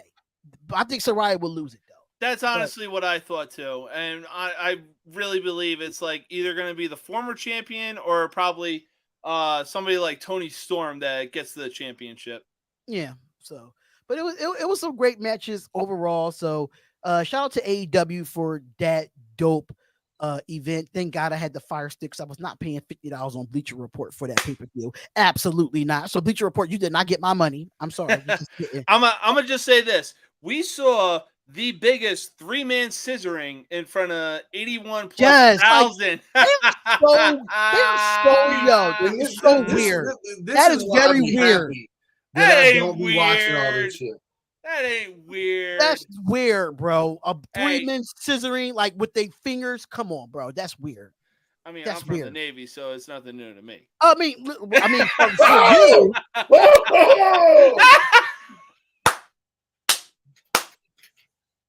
God damn. Yeah, my humor that dark. Well, right. I mean, listen. I'm just saying. The guys that went into the Navy were that I know, they were them guys. Bunch of men, one boat. How you doing? You know what? That he did. Badass Billy Gunn won the trio championship. Yeah, they took it off of the House of Black. So I mean, they did. Yep, that was a good match. That was I think all the matches was great. I didn't think it was like one bad match on that pay-per-view. But moving over to some NBA, which is the final topic of the day. The imagining every NBA team top 3 trade targets right now. So these are projections not from me, but from Bleacher Report, but I had to agree and disagree with some of these. So they're saying trade targets could be for the Atlanta Hawks, could be Pascal Siakam, OG Anunoby, and Jeremy Grant. Now, according to Shams said that the Hawks has been the strongest suitor for Siakam per the Athletic. And he said they couldn't get the Toronto Raptors to bite on the package building around Griffin, but DeAndre Hunter and a draft compensation still with a free agency awaiting Siakam after this season, and Toronto's potentially sitting on a cusp of a reset once a reasonable assume that these trade talks are fluid. Now they say that Atlanta could also shift their focus of Siakam's teammate Anunoby, who isn't the same caliber of offensive player as the world-class stopper. Jeremy Grant won't be a fit in Portland, in the Trailblazers post Damian Lillard timeline could be another alternative. So Atlanta doesn't mind stomaching a 5-year overpaid $160 million pack that he signed this summer. I'm sorry. Jeremy Grant got overly paid. Mm-hmm. And the fact that you overpaid for him and now he might be in trade talks with going to Atlanta, I'm not feeling that. No, for me, honestly, I feel like he got the Dylan Brooks contract. Because it's like he got more than Dylan Brooks. Yeah, that's what I'm saying. Like, yeah, he got more than Dylan Brooks, but at the same time, it's like, yeah, Dylan Brooks had one good fucking game against LeBron. He gets $80 million out of it just because he shut down LeBron for one game and talk trash to him. Like, no. Like, both guys don't deserve that kind of contract.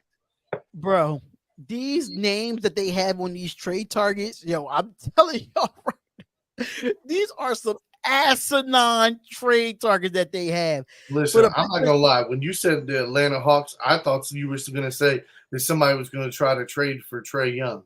That's what I thought too, bro. And I was hoping so. I was fucking hoping so, bro. I hope like I really would hope that somebody would go get him and let that man win a ring.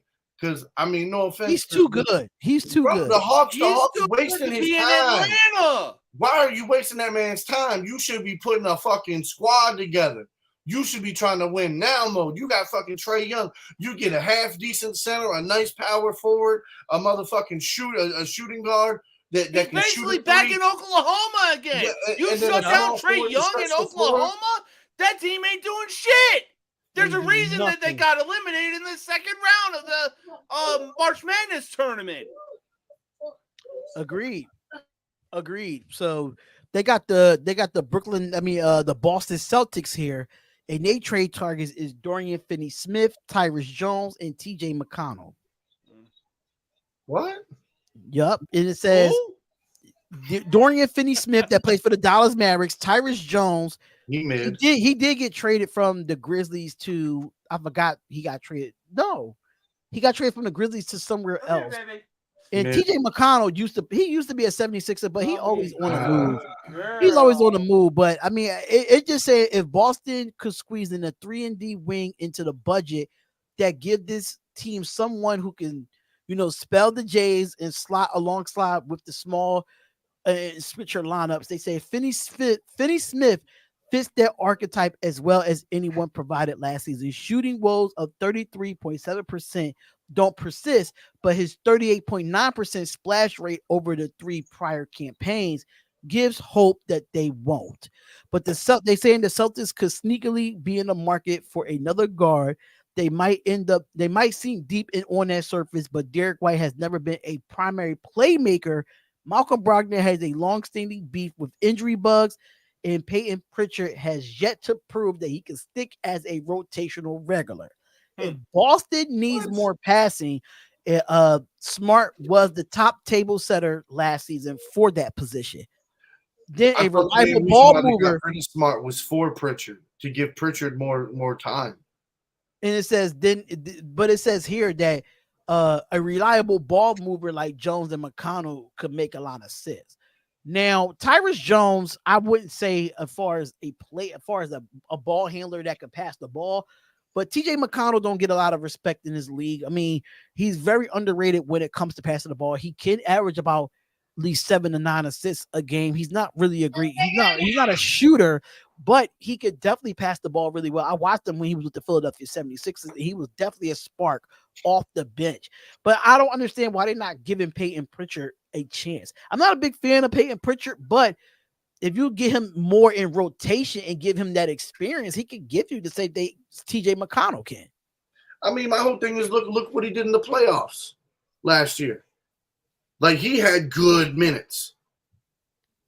So I mean that's my whole thing is, and then even throughout the few regular season games that I watched, like, he had nice minutes. He was facilitating the ball. He can bring the ball down. He can move it around. He can set up plays.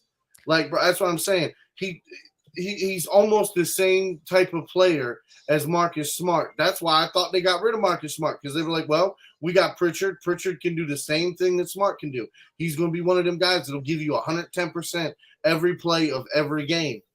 Yeah, and that's why, I mean, that makes sense. Now, TJ McConnell, I would bring him in. Yes, he's another setter, but he's more of a shooting guard than he is point guard. Let's be honest here. Some of his best years was when he played more the 1-2 position versus the 1 position.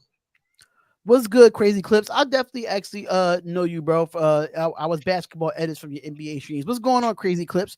What's going on, brother? Thank you for tuning in.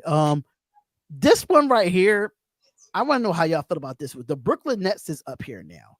Because that was the Boston Celtics. The Brooklyn Nets is up here now. The trade targets. Joel Embiid, Damian Lillard, and Trae Young. Quick thoughts, because I'm not reading that hell of a paragraph that they have. Hold on. The Brooklyn Nets trade targets is Joel Embiid, Damian Lillard, and Trae Young. That's the trade targets. They're essentially going to have to gut half their roster just to get those three guys. But the crazy thing, even if they can get one of them, I'll be fine with that. But I just don't see them getting all three. They already cut the team off when they went and got Harden, KD, and Kyrie. Even if they get one of those three guys, they still aren't going to be competing in the East. What? Look at Max Mikal Bridges, like the young core that came to the playoffs last year. But the question is, though, will they keep Mikal Bridges outside of this trade? That's the problem. Yeah, no, I mean, but you have to. You have to. He's got to be the one guy that you keep, because then what's the sense of, even if you brought all three of them guys in there? You gotta have somebody that can fucking feed the plate. You gotta be able to dish the plates out. Somebody's gotta be there moving shit along.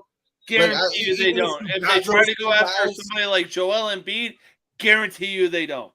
Honestly, I saw something on social media that the Rockets and even Joel Embiid himself, like, they had a mutual interest.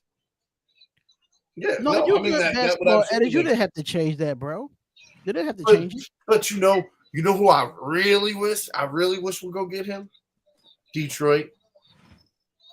Detroit had a lot of high expectations this year. Man, listen. They have great expectations. With Monty Williams and the young core that they got built over there, are you fucking kidding me? He would actually have a chance to win the East this year, if not next year. Yeah.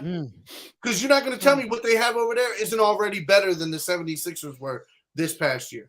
No, you're right. And plus, on top of that, James Harden is like, oh, I'm about to make the 76ers one of the most uncomfortable places in the NBA. It's like, dude, you did it to yourself. Yeah. But at the same time, like, yeah, if Joel Embiid goes to a team like Detroit, who's got some seriously good young potential, I mean, I really don't want to say it, but it could be reminiscent to the 2003-2004 Detroit Pistons, who were just like really. That's what they were, especially defense. That team was built on defense. Let's be honest. Yeah, it was definitely built on defense. I'm not going to go through all these 30 teams. I'm just going to go through the ones that make sense, because it's a lot of it. But you know, they trade targets is Joel Embiid, Damian Lillard, and Trae Young for the Brooklyn Nets. I'm trying to think of what else they have on here. Yeah, it's not really too many ones that I'm really interested in as I see. Well, for the Dallas Mavericks, they trade targets. This is who they have: DeAndre Ayton, Miles Turner, and Clint Capella as trade targets. Not having all three, but getting one of the three. Who? Clint Capella, Miles Turner, and DeAndre Ayton. For what team? Trade. That's the trade targets for the Dallas Mavericks. Okay. So that makes sense. They need a big man. Yeah, no, I mean, and that's what I'm saying. Like, bro, I wish they would go out like go get Cat. Cat needs to get out of Minnesota, man. He does. That's what I'm saying. If you put Cat with Dallas, like, bro, that's Luka, that's fucking what's his name, Kyrie. Yep. And then they got a few young guys, Swiss Army knives down in there. I don't know. I think that'd be interesting. They got this one here with the Utah Jazz. They got Damian in this trade target. They got Tyler Hero in this trade target. And they got OG Anunoby in this trade target for Utah. Ooh. You know what? I would be mad at Tyler Hero and Damian Lillard. I like OG Anunoby's game, but it's just something about it that makes me kind of dislike his game a little bit. I don't know what it is. I can't pinpoint it, but it's just like it's weird.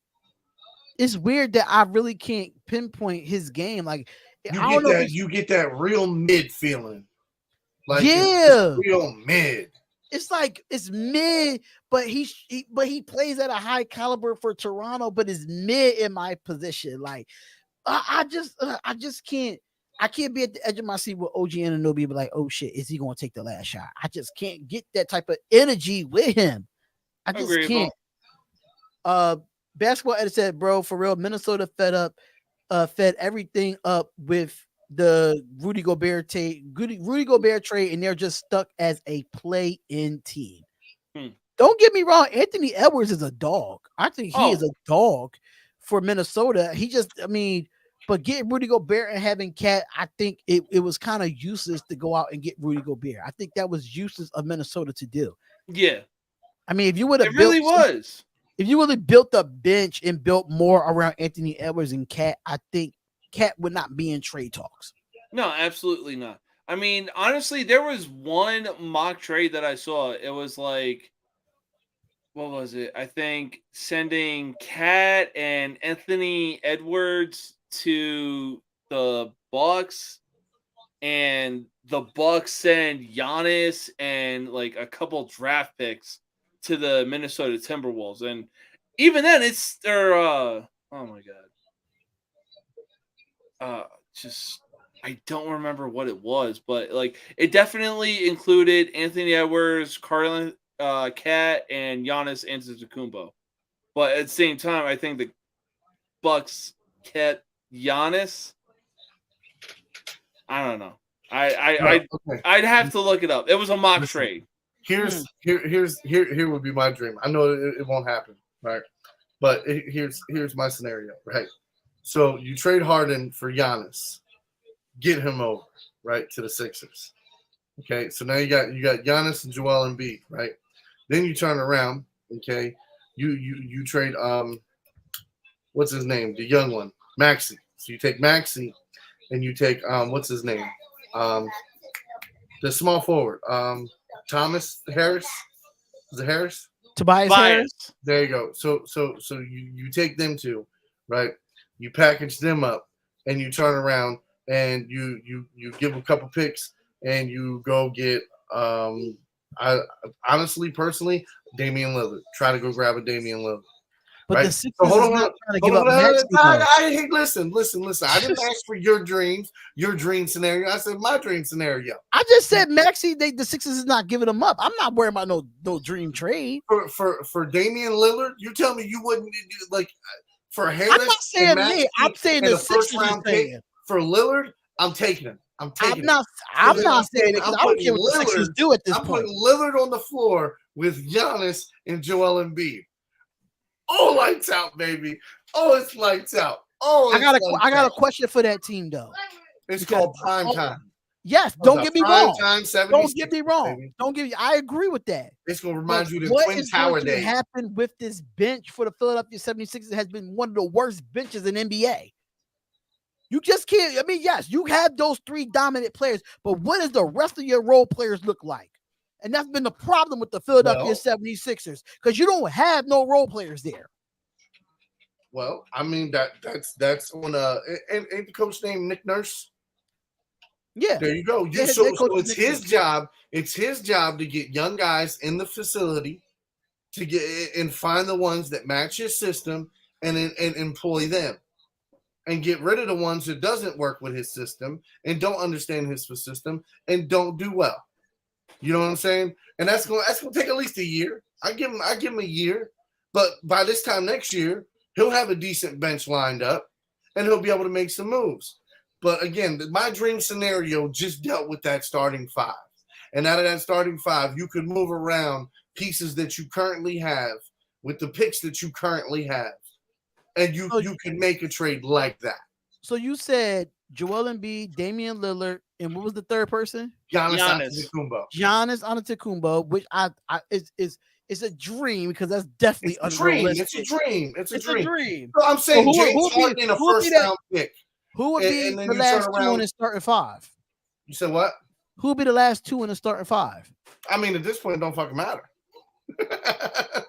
I mean, that's true because you got two of arguably the best big men in today's modern day NBA and arguably one of the best shooters. There's only one basketball. This is what I'm. I don't see Giannis averaging 30 the same night I don't see Giannis and Joel Embiid averaging 30 together. I just don't see it. Hey, there's 48 minutes in a game. Listen. Can I tell you something? This is how I would pitch it. I would literally picture it as the triangle.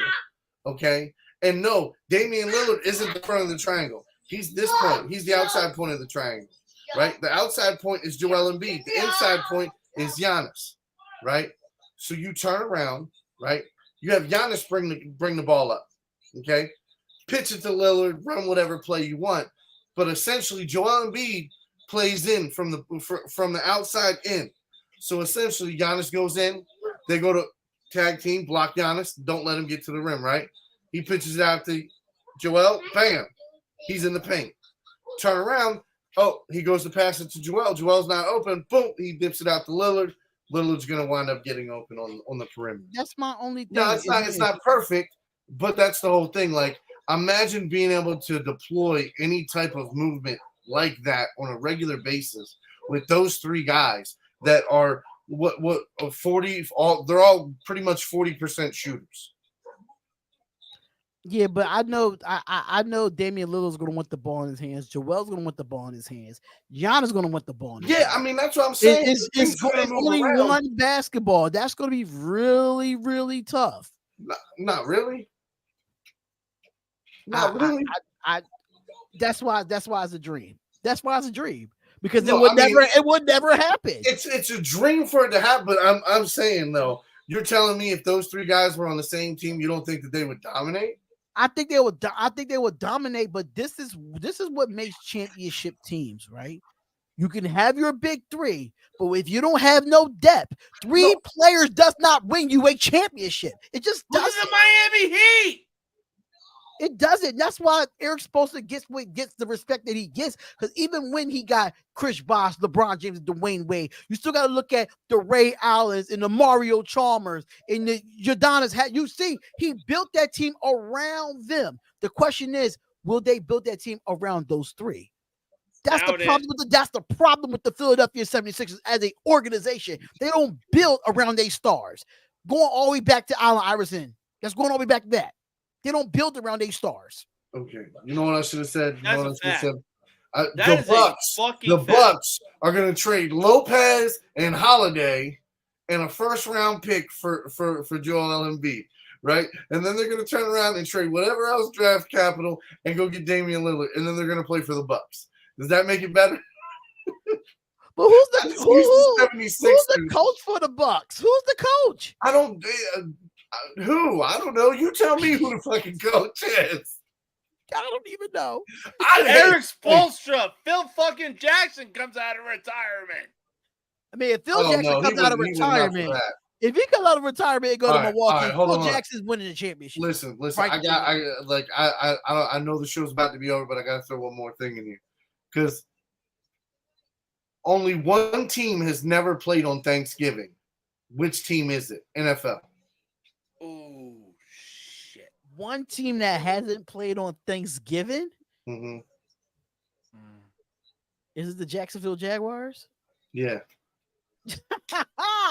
Yeah, right on point with that one. I've never seen, in my 37 years of life, I've never seen the goddamn Jacksonville Jaguars on Thanksgiving. Never seen them. I was at least close because I really was thinking the Pittsburgh Steelers.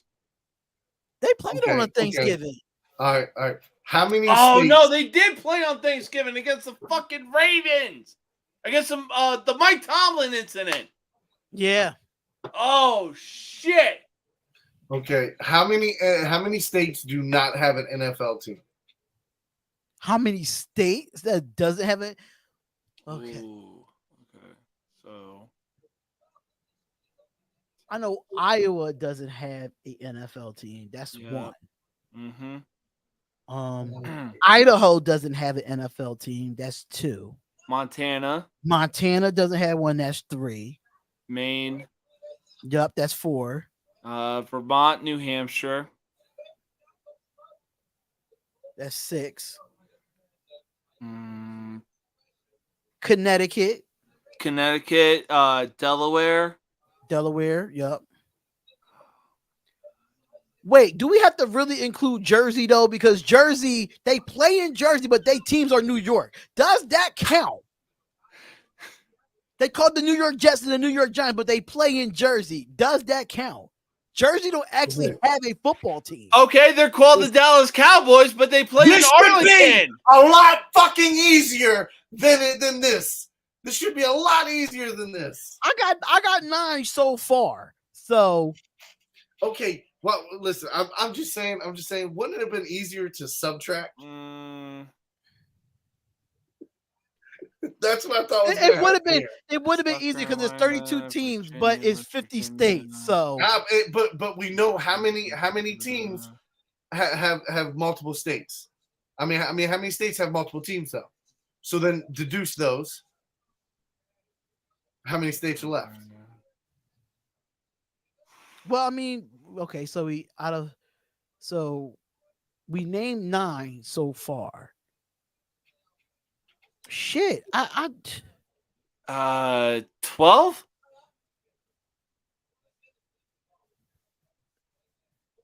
More or less.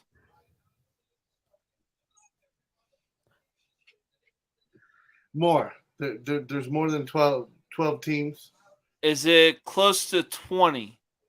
Yes.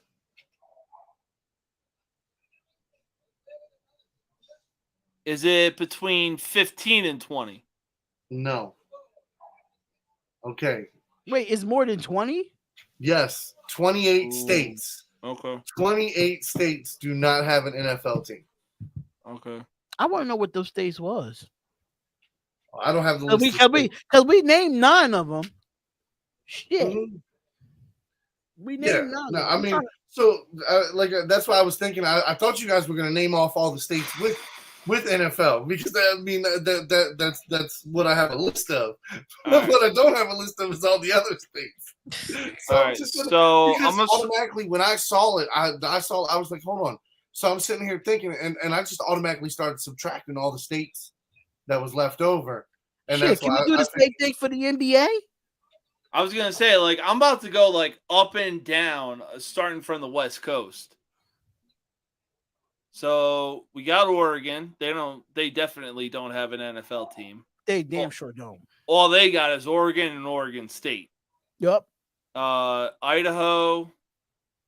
Oklahoma mashed potatoes. Utah, Montana, Wyoming. I forgot about Wyoming. New Mexico. Yep.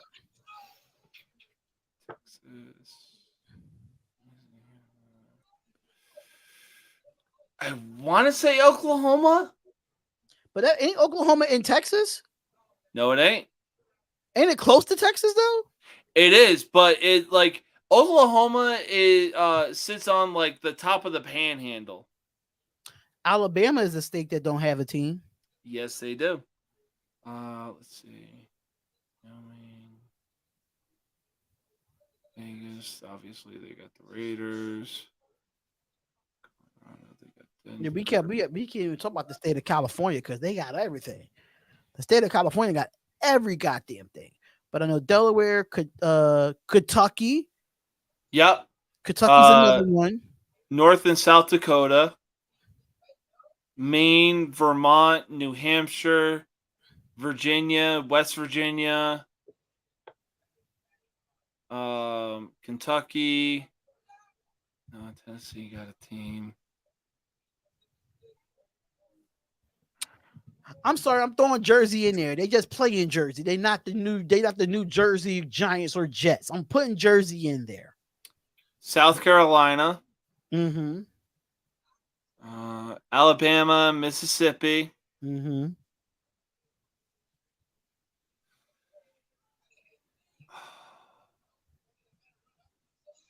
I want to say 23. No, it's 28. Oh my God! 28. So did you get Hawaii? No. Did you get Alaska? Nope. Damn. Did you get Puerto Rico? Well, no, that's right. Puerto Rico's not a state. How many more? Like, I was thinking of a couple, but did you get Arkansas? Of course. Arkansas don't have a football team. Oklahoma. I knew it.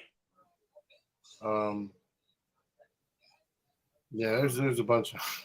There's a bunch of them. Shit. Yeah, really that was a good one though. That was a good one. All the football fans in the Midwest, and you would think that they would have at least a couple of them through Nebraska or Iowa. Oh, or Nebraska was one of them. North or South Dakota. Because you know what, James? We thinking of college football as well.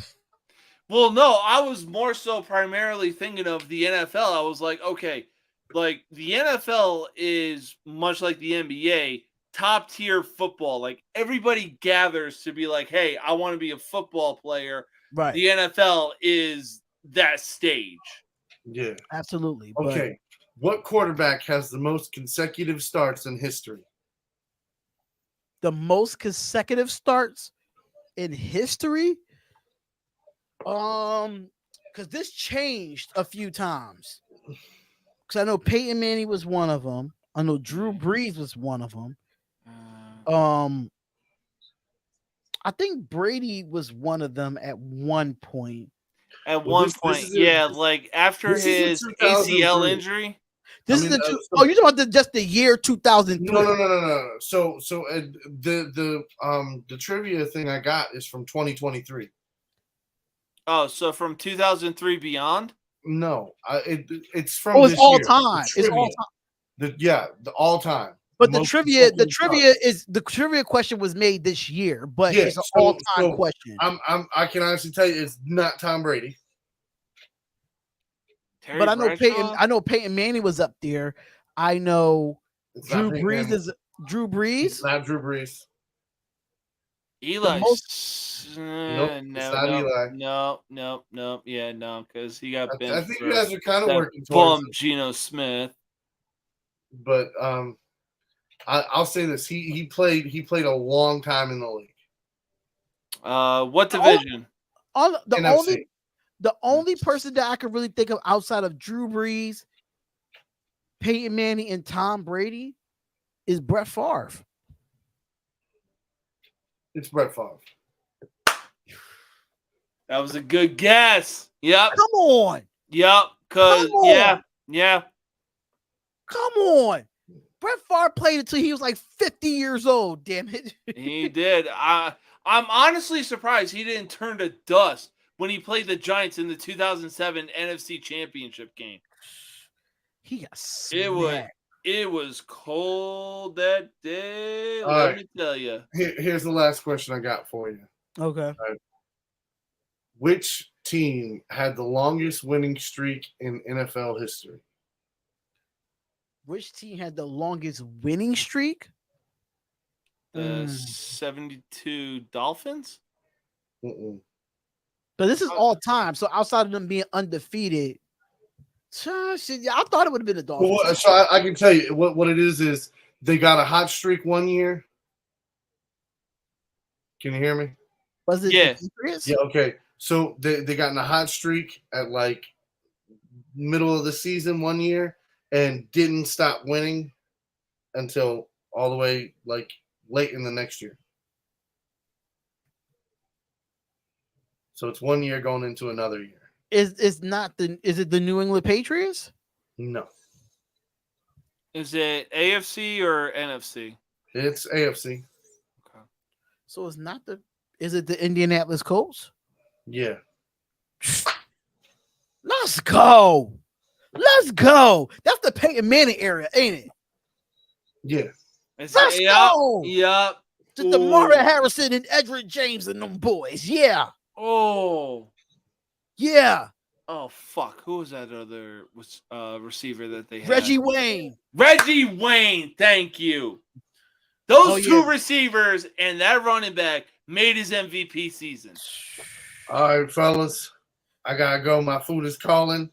Peace, love, and happiness. Y'all have a awesome evening. And we'll see you Wednesday, brother. We'll see you Wednesday. But we are out of here, ladies and gentlemen. Great trivia, by the way, by Mac. Great trivia. I thought that was I had to think about that one. I'm like, listen, if it wasn't the Patriots, it had to be the Colts because them two had long consecutive, winning streak. Yeah, very true. Very true. So I thought I went with the Dolphins, but hey, it is what it is. Thank y'all so much for tuning into another episode of the Darion Hopkins Sports Show. We'll be back Wednesday. I'm tired. I'm exhausted. This new job with kids has worn me out, and I'm looking forward to it tomorrow. It was really dope, and I forgot to tell Mac this, but I am considering becoming the 8th grade football coach at this school. So they have a head coaching position open. So me being a security there, I can coach there too. So I'm going to apply for it tomorrow once I talk to the athletic director and stuff of that nature. So getting them ready for the high school, getting them ready for high school football. Any last words before we head out of here, man? I mean, honestly, not too much last words. Just if you're going to talk trash about winning a championship in a different sport, you better know the players that are in that sport. Yeah. I was waiting for it. That's why I did it, because I was waiting for it. I was like, he can do it, so I'm going to do it. So it's all good, y'all. Make sure y'all comment, like, and subscribe to the channel on the YouTube channel. Follow us on all social medias at DHopkinsShow, and make sure y'all go to SeatGeek and use that promo code DHopkins and get $20 off your first purchase, y'all. Definitely when it comes to NFL season around the corner, you want to get that $20 off because these tickets going to be expensive this year. So make sure y'all do that. We out of here, y'all. Peace, love, and blessings. We'll see y'all Wednesday for another episode of the Darion Hopkins Show. And just to let y'all know, one more thing, I'll be doing Thursday night college football, Florida versus Utah at 8:00 on Thursday. Friday, I'll be doing Louisville versus Georgia Tech after we do the show. Saturday, I'll do Virginia and Tennessee and UNC versus South Carolina. That's going to be a great game. Sunday, LSU and Florida State on Sunday. Monday, Clemson and Duke on Monday. All college football on this channel. So we're going to be in a building. I think Payback is this weekend, if I'm not mistaken. WWE Payback is this weekend. It might be. I might have to look it up, but I'm going to definitely send the official date in the group chat that we got going on. Absolutely. Absolutely. But we out of here, y'all. We'll see y'all Wednesday for another episode. We out. Peace, love, and blessings. And we gone.